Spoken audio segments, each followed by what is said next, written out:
il va falloir vous pousser aux fesses et vous dire je vais me lever et puis je vais le faire. La parole qui convainc, la parole qui émeut, la parole qui touche, c'est celle-là qui nous rassemble.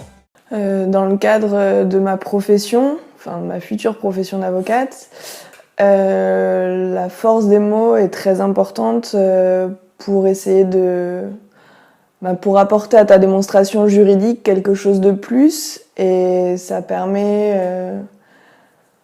dans le cadre surtout d'une plaidoirie, pour avoir déjà plaidé 2 fois, la force des mots est importante puisque c'est grâce à ces mots que tu peux convaincre le juge de ton cas, parce que souvent c'est très difficile de tirer la force d'un propos par écrit, et l'oral te permet de démontrer souvent une situation, souvent de faiblesse de la personne que tu défends, grâce à ces mots. En droit, il y a la particularité d'utiliser ce qu'on appelle le syllogisme, donc c'est de démontrer une situation de fait grâce au droit, et donc c'est très cadré, et grâce aux mots et grâce à ce raisonnement très cadré qu'on a en droit, ça permet d'apporter une situation et d'apporter cette force dans la défense en fait qu'on a de la personne comme client. C'était sur un cas de reconnaissance de maladie professionnelle pour une femme de ménage de 50 ans qui avait été bousillée par la vie. Et c'est très difficile de faire reconnaître une maladie professionnelle, tu as des cas très spécifiques, et pour le coup, nous, on rentrait pas dans les cases, et pour autant, cette dame était détruite par son travail, et il fallait absolument qu'on arrive à faire reconnaître la maladie professionnelle pour qu'elle puisse être indemnisée jusqu'à la fin de sa vie, puisque cette dame peut plus travailler. Et le fait que les conditions soient restrictives, du coup, tu laisses des gens sur le bord de la route alors qu'ils mériteraient pas d'être laissés là. Donc ça, j'étais fière, parce que vraiment, quand on est parti sur le dossier, on s'est dit « Ah non, va falloir aller plaider ça, mais c'est casse-fin. Tu vas vraiment... tu vas dans le fossé, quoi. » Et finalement, non. Alors, j'ai gagné le premier. En fait, c'est un premier concours que tu gagnes par école d'avocat, donc c'est régional. Donc moi, j'ai gagné celui de Toulouse. Je suis arrivée première, ce qui m'a placée au concours national de Caen. Et à ce concours d'éloquence de Caen, qui est national, je suis arrivée 3e. Il y avait 3 prix. Et moi, j'ai remporté le 3e prix, qui est le prix des droits de l'homme. Donc, ouais. J'ai gagné 2 concours d'éloquence. Non, pas du tout. La première fois que je me suis inscrite, c'était plus par clairement l'engouement des copains. Allez. Et et puis clairement, une semaine avant, non même pas, 3 jours avant, j'avais rien écrit. Et je me disais, mais j'ai pas d'éloquence, je ne m'exprime pas spécialement bien.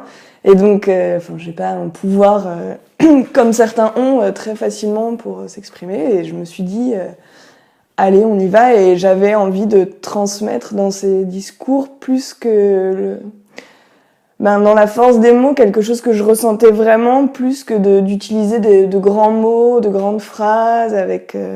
J'avais envie de toucher et de faire ressentir ce que moi j'avais ressenti face à la cause que j'avais présentée dans mes concours. Très souvent, c'est tourné de façon drôle, et moi, j'ai jamais fait de discours drôle, j'ai toujours fait quelque chose d'assez profond. C'est des phrases un peu ironiques, style « le diable s'habille-t-il en burqa ?» et moi, c'était une phrase tournée sur, en gros, le terrorisme, et j'ai fait quelque chose j'ai fait une lettre ouverte, en fait, sur les migrants, parce que c'était à la grande époque, on parlait beaucoup des migrants de la Syrie, C'était quelques mois après la photo choc du petit migrant mort sur la plage. Et je me suis dit, on est tous plus ou moins choqués et on s'en fout. Et donc, je me suis dit, je vais me servir de ça. Et du coup, voilà. Donc, j'ai écrit une lettre ouverte aux migrants, et moi, en tant que représentante de la France. Mais du coup, ça faisait une lettre d'échange entre moi et une migrante qui s'appelait Lily, pour reprendre Lily de Pierre Perret. Alors pour les concours d'éloquence, t'es obligé d'écrire. Après, tu lis pas le moment venu. Déjà, tu t'es tellement entraîné que clairement, tu connais ton discours par cœur. Mais tu joues avec les intonations, tu joues avec les mots, tu joues avec la force du silence. Souvent aussi, le silence, ça marque beaucoup plus que de crier ou autre. Mais il faut savoir porter sa voix, marquer les silences, c'est très important. Et Mais par contre, pour la plaidoirie, oui, là, t'as plus de place pour l'improvisation. Même si tu la travailles, bon, t'as pas forcément autant de temps que pour un concours d'éloquence. C'est vraiment deux choses différentes. Pour la plaidoirie, t'as pas d'écrit. Enfin, t'as un plan ou t'as la trame de ce que tu as fait par écrit qui s'appelle les conclusions. Mais en général, non, t'as rien d'écrit, t'as des notes et t'y vas, tu démontres ton cas. Mais pour les concours d'éloquence, non, tu prépares. Tu as des notes, mais que tu ne lis pas. Jamais tu lis. Enfin, ou tu lis, mais tu ne gagnes pas, quoi. Ouais, je pense, parce que pour le concours national, j'ai pris des cours avec un prof de théâtre, du coup. Et oui, il m'a appris pas mal de choses sur la respiration, sur marquer les silences. Donc je pense que ça, c'est des choses qui peuvent t'aider qui vont pouvoir m'aider pour mes futures plaidoiries. Sur comment apporter ton idée et par la force de ta voix, la force de tes silences. Mais après, c'est vraiment deux choses complètement différentes, mais je peux m'en servir. Je sais pas, je pense que c'était vraiment important déjà d'aller au bout, mais je sais pas, ce métier, c'est vraiment, je trouve que t'as une force dans la société parce que tu peux défendre les autres face à un système,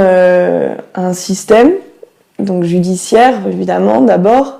Mais on est la force aussi de ce pays face à la démocratie, puisque sans avocat, la démocratie, ça n'existe pas, puisque s'il n'y a pas d'avocat, il n'y a pas d'impartialité, c'est la tyrannie.